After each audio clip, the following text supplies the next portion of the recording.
His single mother raised Dan because his father divorced his mom and left them when he was just 3 months old for reasons unknown to him. Han, Dan's mother, was optimistic that her husband, Dan's father, would return until she received the worst news of her life. She was at work when a colleague told her Dan's father had remarried. That must have been why he divorced. It was because just a few months after he left for no reason, he had moved on. He must have been seeing the other woman all along. Ever since then, Han didn't remarry. The decision wasn't all planned out, though, because she only thought to remain single for a very few years, until Dan would be mature enough to take care of himself and his potential half-siblings. So she dedicated her whole time to working to provide for their needs. Significantly, the basics: food, clothes, and shelter. Mrs. Han was working hard and could be categorized under the upper middle class in her city. In other words, they were average citizens who were not satisfied, but as well not starving. Mrs. Han's perception and decision about remarrying, once Dan reaches his adolescence stage, didn't take long before it changed. This is due to her stories about her step-parents, which worsen daily. These stories are, of course, unpleasant and often harmful. If it's not news of a stepfather maltreating and physically abusing his stepchild, it would be that of a stepmother harassing her stepchild. All of this news together didn't encourage her to settle down with any other man, as she didn't want anyone to ill-treat her dear son. This continued for years as she didn't give any man a chance. When Dan was 10, he used to come back late from school, as he was preparing for his high school examination, leaving Han lonely as there was no one to chit-chat to or gist unimportant topics during the day, and by night Dan ate and goes to bed to prepare for the next day. He gets home exhausted and sleeps off without eating dinner. Han, on the other hand, closes around 2 p.m., and she has no close friends except for a few colleagues who are casual friends. She only enjoys Dan's company and doesn't like it when anyone pries into their privacy, not even the neighbor next door. She got tired at some point. Watching a movie would have been a great escape from boredom, but she's terrible at it. She practically dozes off each time she watches a movie, drooling all over the place, and often Dan makes jest of her. So she stopped seeing movies as she concluded that it wasn't her thing. The boredom reached its peak, and she became a game lover. She sensed that as an excellent means to keep herself busy, but it didn't work long. Out of loneliness, she decided to try some dinner dates, even though she had decided not to date anymore. She only wanted to pass the time. Han was 39 and would be clocking 40 in a few months, but I guess she was still attractive and radiant as men didn't stop chasing after her. No doubt, Han is a beautiful woman. She looked so tender and young, even younger than her age, that many mistakes her for being in her late 20s.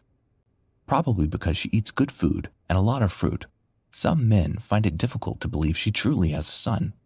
Instead, they think she claimed to avoid dating men. At times she gets frustrated and gets out of her way to prove herself, showing them Dan's pictures on her phone so they could believe her. Of all the things, she never welcomed any man into her house because she didn't know what Dan would think of her. She instead sees these men during the day, but never flirts with any and turns down their offers when they ask her out on a date. Change is constant, they say. Han started going on dates. She could go on a few, but the last one made her stop. She did not mind hugging her loneliness with her whole arms. She met this guy online, and he asked her out on a date, and she agreed. The location wasn't far from home, so it was more accessible for her to head home quickly before Dan got back, because he got back around 7:45 p.m. every day. The date was scheduled for 6 p.m. Han had been there around that time, but the new guy didn't reach there until some minutes past 7 p.m.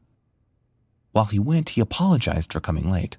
Han said it was okay, but she wouldn't be staying long since she had waited for over an hour and her son would soon be back from school. "You have a damn son?" the guy asked. Han nodded in affirmation. Han must have forgotten to mention it during their chats, because she doesn't hesitate to tell every guy she meets, but in this case, she and the new guy had only known for a few days, and everything happened so fast. The guy didn't listen to her. He flared up and called her unprintable names for not informing him earlier as he doesn't do single mothers. When Han was about to explain why she hadn't mentioned it, the guy hurled curses at her and her son and walked out on her. Han felt so embarrassed as she left the location crying. She was more pained that she couldn't defend her innocent son in the presence of that ill-mannered guy. That made her conclude to resume her everyday life, irrespective of the level of loneliness she encounters. After some weeks to keep herself focused, she started working as a freelancer online, as she was a professional website designer. This became their everyday lives. Han didn't remarry, but could take care of herself and Dan with her little earnings, and they lived fine. Han ensured her son wasn't intimidated by his colleagues, especially for not having his father around. She tried to get him virtually everything he asked for, and made sure he attended the best university in the city, even if she had to struggle to pay his tuition. 15 years later, Dan was done with school and started working. He lives a vivid life, works in a reputable organization, and earns excellent money. He has a girlfriend, Tilda, and a best friend, Tony, who lives with him. He was staying in a different state from where he grew up. Dan feeds and clothes them, and every week they go to parties where he lavishes money on drinks. On a fateful day, Han called her son for some financial help, as she needed to pay for her rent. But Dan turned her down, claiming that he was broke, but she should call after a week. After 1 week, Han called her son again, since he had promised her, but he said he had been tight and exhausting and claimed he was busy. He told her to call back after 3 days. Han didn't hesitate to call back, as she needed the money for rent badly. This time, Dan stopped picking up his mom's calls. At this point, the mom observed he's been lying all along, because she knows he earns considerably every month. She doesn't know where he stays. Maybe she would even have confronted him physically. When Han could not pay her rent, she was kicked out of the house. She wasn't allowed to pick a pen, as she was threatened with being arrested. She had no friends, as her only companion is her son, who suddenly turns against her. The son has stopped picking up her calls, and she has no family in the city. Han has stopped working for a while now, but she was able to gather her remaining little pension and savings to rent a stuffy, single room. She has no mattress, pillow, or possessions except for 2 clothes and a wrapper. She sleeps on the floor, wearing one cloth, while she lies on her wrapper every night, and every morning she washes her clothes to wear at night. Feeding was difficult, as she only ate once a day, often in the afternoon, because she had to manage the money she had left. Sooner than expected, Karma visited Dan as he fell sick. It was a severe illness. Tilda and Tony had rushed him to the hospital, where he was diagnosed with some weird defect in his body system. Hence, surgery was the only solution. He has the money to pay for his surgery. Still, the straw that broke the camel's back was part of the blood replacement, as he needed a blood transfusion from a donor that matched his own immediately after the surgery, as he would have lost a lot of blood during the surgery. It was urgent, so he summoned Tilda, his girlfriend, for a donor test. But she said she would come later, and before Dan could say another word, she had cut the call. Immediately Dan called Tony, severally, but he didn't pick up, and when he eventually did, he claimed he was busy and will come later. Dan was so disappointed, but more uneasy, as his pains persisted. He later thought of his mom and called her. The mom, hearing his voice over the phone, figured out that something was wrong with her son. Dan explained himself, and Han immediately asked for the hospital's address. She needed money to travel down. So she ran to the street to beg for money so she could reach there on time. After some hours, she accumulated cash and traveled to meet her son. Dan's case had worsened, and it seemed like he would die soon. The mom had compassion for her son and asked them to run a test. Fortunately, her blood matched, and the transfusion procedures began. It was a success, as both Dan and his mother were okay.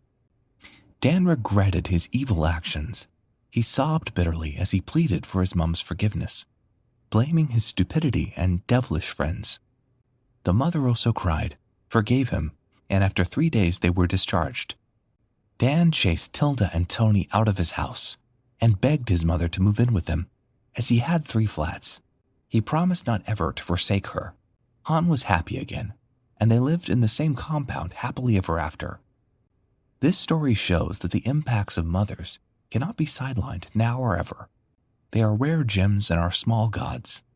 A mother will always come through, regardless of her child's shortcomings. Hence, as a child, you must love your mother, irrespective of her flaws. No friend, platonic, casual, close, or best friend, can make up for the role of a mother. Place no friend above your mother.